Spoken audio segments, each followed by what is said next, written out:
All right, so today we're getting a little personal and intimate because I'm going to take you guys inside the bathroom. As you can see, I'm in the midst of doing a little renovation work to our bathroom floor, getting rid of the ceramic tile and going to come back in with a new floor. Of course, you got to get all the thin sets off the subfloor and clean all that mess up, and it's kind of a tedious process.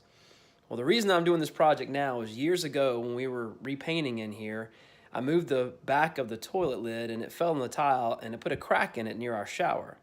And I noticed the crack, and I noticed that over time it started getting a little darker, and I was assuming there was probably getting a little bit of moisture in there, but it just kind of turned a blind eye to probably how bad it was getting.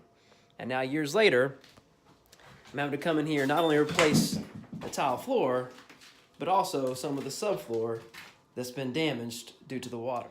You know, this kind of realization is costly enough when it's just involving repairs to your home, but we often underestimate the cost when we fail to deal with the underlying issues in ourselves.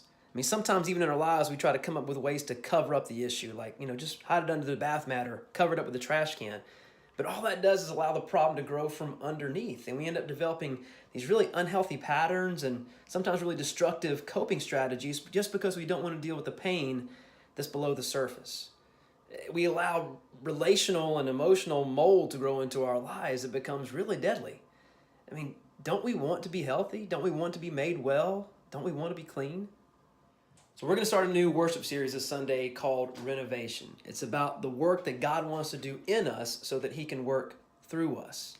He wants to take what's broken and renovate it to make it something beautiful, to make us more like Jesus. But it's not easy work.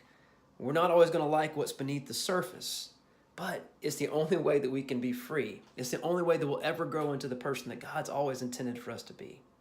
Hope you'll join us.